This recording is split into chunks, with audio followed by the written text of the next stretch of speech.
Compound সেন্টেন্সের splitting করব, splitting class শেষ করব। ভালো করে বুঝে নাও, যেই যেই জায়গায় গ্রামারের দুর্বলতা আছে, সম্পূর্ণ দুর্বলতা কাটানো 12 এর সিলেবাসের সঙ্গে অসম্ভব, কিন্তু যতটুকুনি একটা ঘর টেকানোর জন্য প্রয়োজন সেই মেরামতটুকু আমি করে দেব। কম্পাউন্ড সেন্টেন্স করতে গেলে সবার আগে তোমাদের নলেজ থাকা প্রয়োজন কনজাংশনের। কার বললাম শোনা? একটু জোরে বলো। এই কনজাংশনস আমরা প্রত্যেকেই জানি, আর যারা জানো না তারা একটু শুনে নাও। এই কনজাংশনস কিন্তু 4 প্রকার। ক প্রকার? জোরে বলি। শোনা, তুমি হেলান দেবে না। প্রথম প্রকারের নাম কিমিউলেটিভ। শুনতে যেমন বিদঘুটে কিন্তু ততটাই সহজ। এর পরেরটার নাম অ্যাডভার্সেটিভ। জোরে বলি। এর পরেরটার নাম অল্টারনেটিভ। জোরে বলি। এর পরেরটার নাম ইলেটিভ। জোরে বলি। আচ্ছা শোনো, পৃথিবীতে কোনো গ্রামার এমন নেই যেটা কঠিন। কঠিন তখনই, পড়াশুনো কোনোদিনই কঠিন হতে পারে না।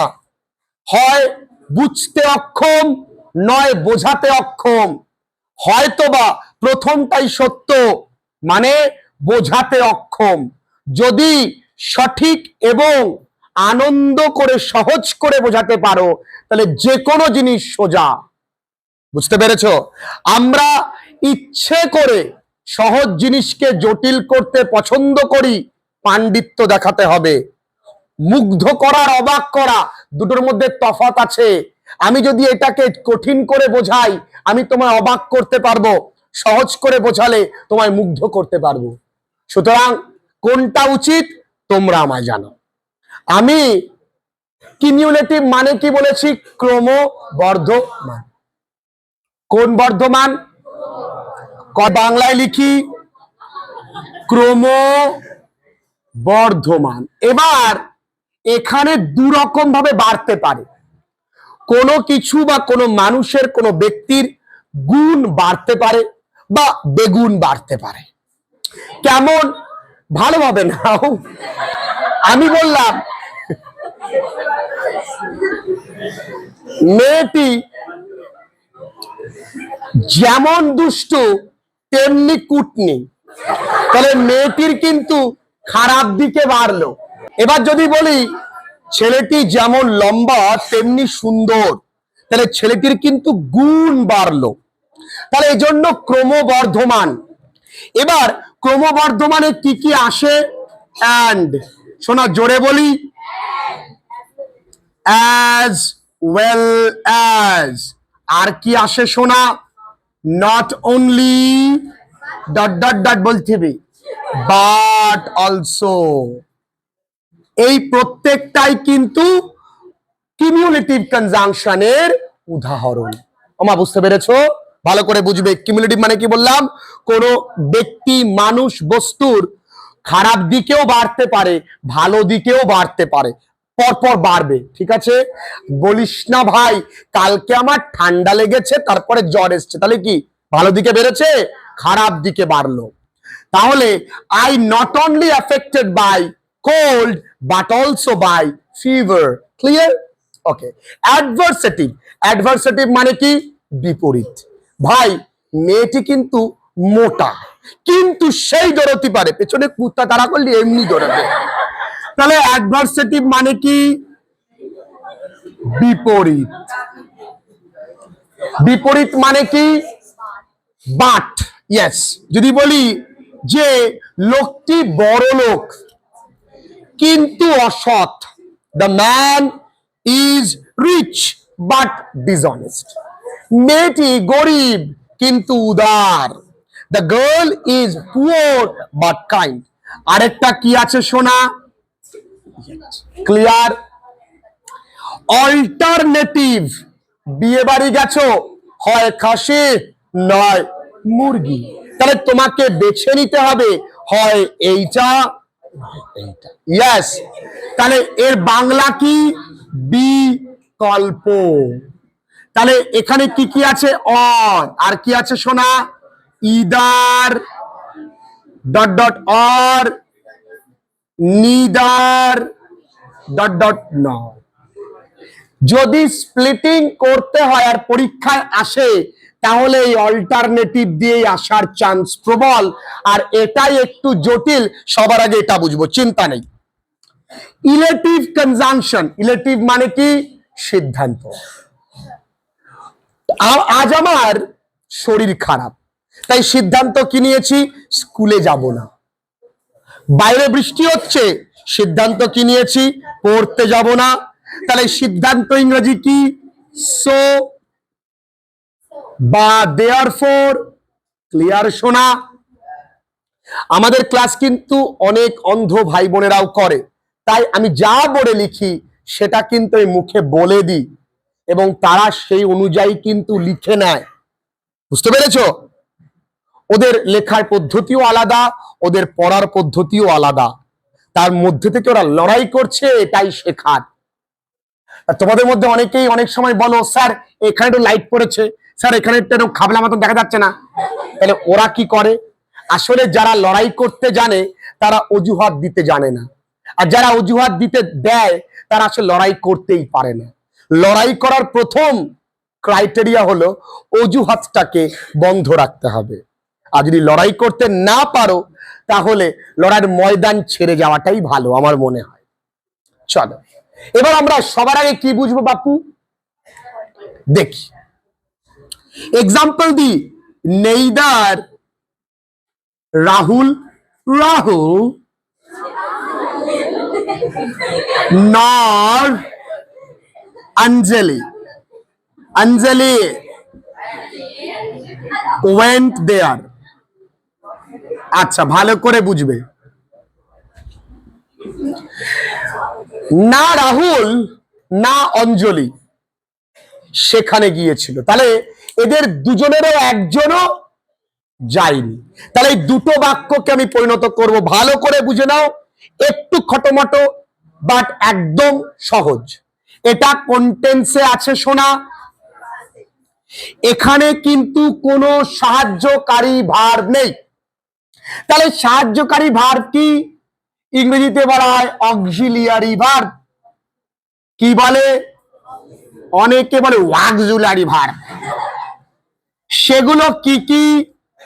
প্রথম ভার্বের নাম বি ভার্ব, তারপরে হ্যাভ ভার্ব, তারপরে মোডাল ভার্ব। বি ভার্ব কি কি আমরা জানি শোনা? Am is are, was were. Have verb আমরা জানি শোনা?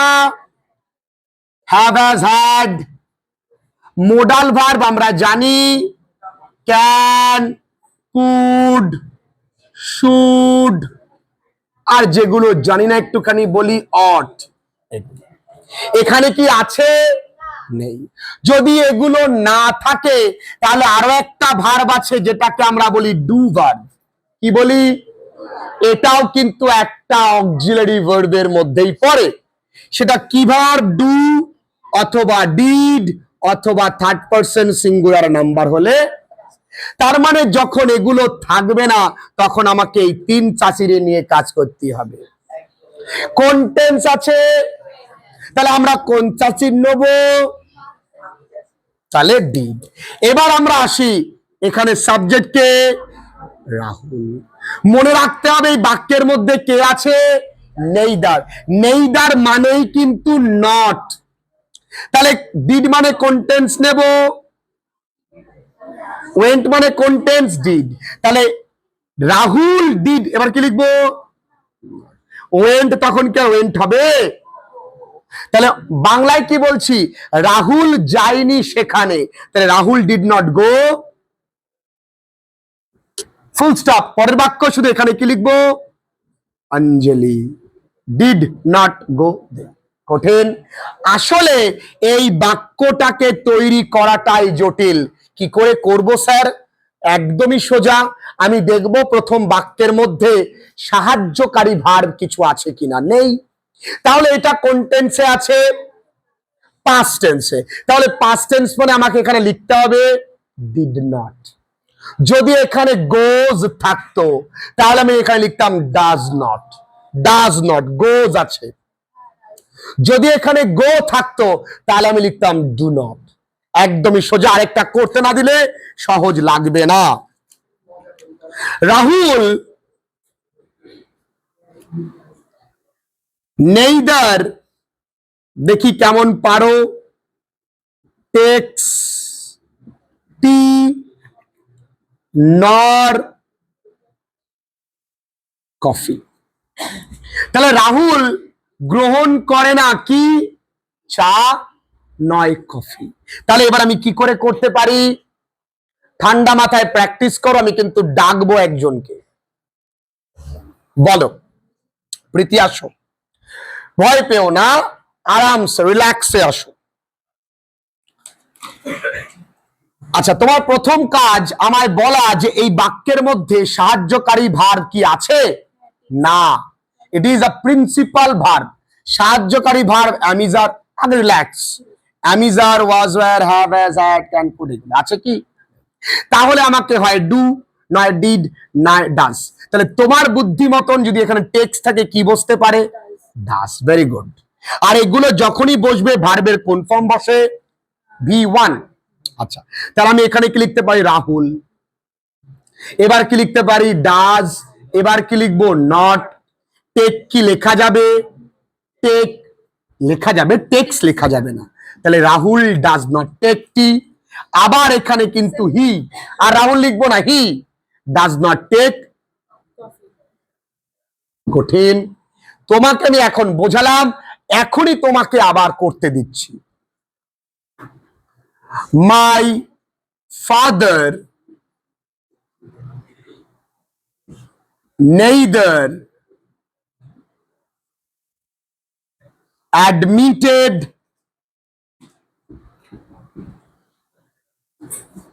crimes nor mistakes। আমার বাবা কোনোদিন অপরাধ এবং ভুল এই দুটোর একটাকেও স্বীকার করেন না। এই না, মঞ্চে নানি। পার্থ, মন দিয়ে বোধ। সেটা তো প্রশ্ন, তোর কি হয়েছে? এসো না, বুঝতে পারছিস? সত্যি তো দিদি, সুন্দর পরিপাট্যতা। Very good. সুন্দর করে লেখো।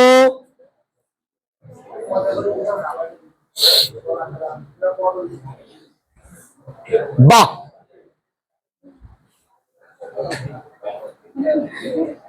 শোনা, অ্যাডমিট বানান ADMIT। ঠিক আছে, এটুকুনি ভুল আমি মেনে নিতেই পারি। Crimes, very nice. এরপরে হ্যাঁ, ক্রাইমস তো প্রশ্নে তো ক্রাইমসই ছিল। হি, দারুন। হি, শোনা, একটু ভুল গেল না? এটা কোন টেন্স একটু আমায় বলো? Past tense. তাহলে তুমি এখানে এই তিনটের মধ্যে কোন নানির নুবা? তাহলে তুমি ডিড কি লিখেছো? দাঁড়াও, মাই ফাদারের পরে তো মাই ফাদার নট। ও না, হাই, এবার হয়েছে।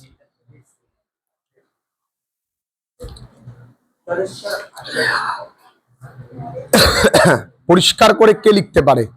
তুই লিখতে পারিস ভালোই।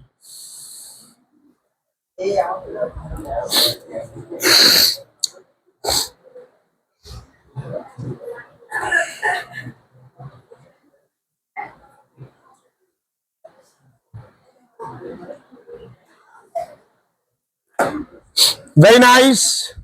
ডট ডট দিয়ে দাও। এবার তোমার কাছে কি বিষয়টা স্পষ্ট হলো? এটাই একটু জটিল, বাকি সব জলের মতন সোজা। যদি বলি হি ইদার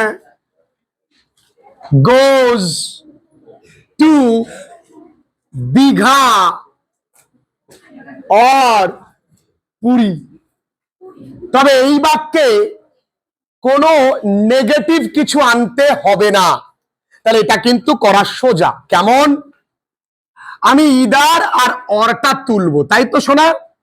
যদি প্রথম বাক্যে ইদারটা তুলে দিই তাহলে হি গোজ টু দীঘা, একটা বাক্য হয়ে গেল।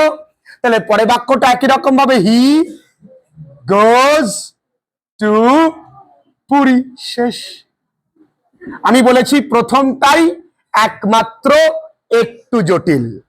তাহলে হয়ে গেল কি শোনা? অল্টারনেটিভ কনজাংশনস দিয়ে। এবার সবাই বলছে দীঘা পুরী এগুলো হলো। এবার আমরা আসবে কোনটাতে আসবো? একদম প্রথমটাতে, কিমিউলেটিভ। আচ্ছা, হি ইজ কঠিন করেই করি, not only tall but also handsome. দেখেছিস? প্রীতি বলে দেখেছি, আমি বললাম না তাই এরমই লিখবে দাদা। হি ইজ নট অনলি টল। আচ্ছা তাহলে কোনটা কোনটা তুলবো শোনা?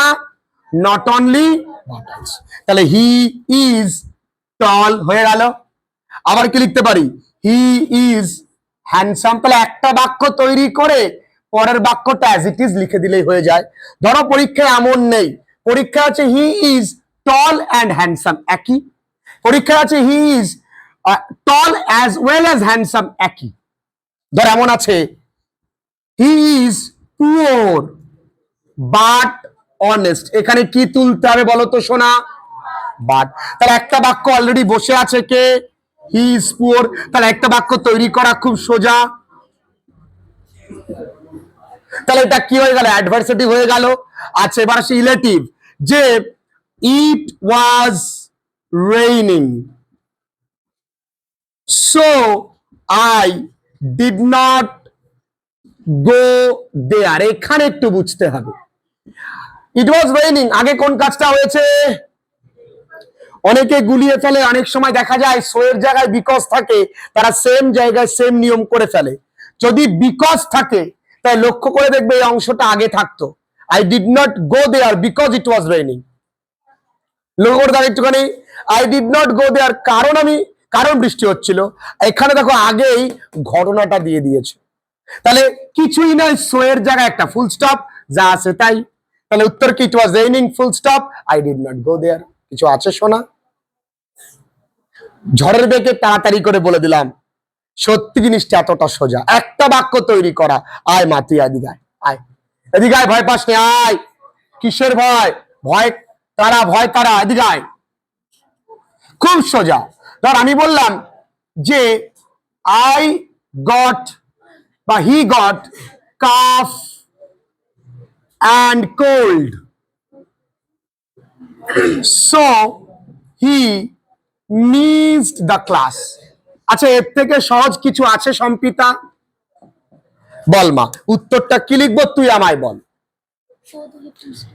সো তুলে ফুল স্টপ। দারুণ, জোর হাততালি জোরছে একটা।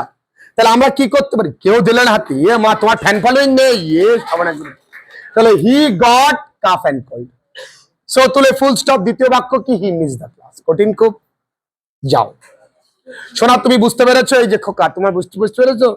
আচ্ছা তা তোমার এটা করতে দেবো? আচ্ছা দিচ্ছি, দাঁড়াও, তোমার কনে দেবো। আচ্ছা, যে he was unemployed still he got married।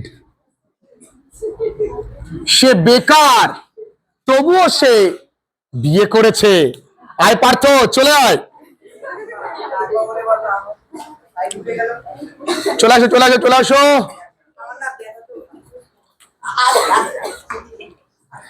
Sampita পারবি? সবাই খুঁজছে যে স্টিল কোথায় ছিল। মনে রাখবে, স্টিল মানে যা, ইয়েট মানেও তাই। বলো কোনটা উত্তর হবে বলো? এখানে কোনটাকে তুলতে হবে আগে মাথায় রাখো, কোনটাকে তুলবো? এই স্টিলটাকে তুলবো। তাহলে স্টিলটাকে গোল করো। তাহলে দুপাশে দেখো দুটো বাক্য অলরেডি তৈরি হয়ে আছে, he was unemployed full stop he got married, শেষ। একদম কঠিন কিছু নেই। খুব কঠিন কি? তাহলে এটা ছিল কম্পাউন্ড সেন্টেন্সের স্প্লিটিং শেষ করলাম আজকে এখানে।